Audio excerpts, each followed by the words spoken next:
संत लूका की पत्री दूसरा अध्याय। यीशु का जन्म। उन दिनों में अगस्तुस कैसर की ओर से आज्ञा निकली कि सारे जगत के लोगों के नाम लिखे जाएं। या पहली नाम लिखाई उस समय हुई जब क्यूरिनियुस सीरिया का हाकिम था।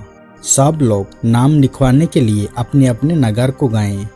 अतः यीशु भी, इसलिए कि वह दाऊद के घराने और वंश का था, गलील के नसरत नगर से यहूदिया में दाऊद के नगर बेतलहम को गया कि अपनी मंगेतर मरियम के साथ जो गर्भवती थी नाम लिखवाएं। उनके वहां रहते हुए उसके जन्म के दिन पूरे हुए और वह अपना पहलौठा पुत्र जानी और उसे अपने कपड़े में लपेटकर चरनी में रखा, क्योंकि उनके लिए सराय में जगह न थी।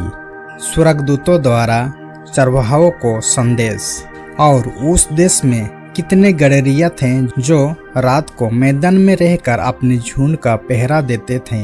और प्रभु का एक दूत उसके पास आ खड़ा हुआ और प्रभु का तेज उनके चारों ओर चमका और वे बहुत डर गए। तब स्वर्गदूतों ने उनसे कहा, मत डरो, क्योंकि देखो मैं तुम्हें बड़ी आनंद का सुसमाचार सुनाता हूँ, जो सब लोगों के लिए होगा, कि आज दाऊद की नगर में तुम्हारे लिए एक उद्धारकर्ता जन्मा है और यही मसीह प्रभु है। और इसका तुम्हारे लिए यह पता है कि तुम एक बालक को कपड़े में लिपटा हुआ और चरनी में पड़ा पाओगे।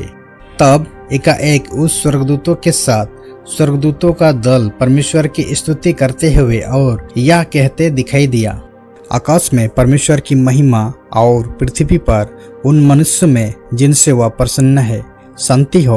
जब स्वर्गदूत उसके पास से स्वर्ग को चले गए तो गडरियों ने आपस में कहा, आओ हम बेतलहम जाकर यह बात जो हुई है और जिसे प्रभु ने हमें बताया है देखें।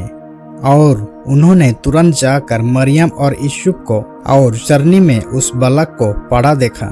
इन्हें देखकर उन्होंने वह बात जो इस बालक के विषय में उनसे कही गई थी प्रकट की।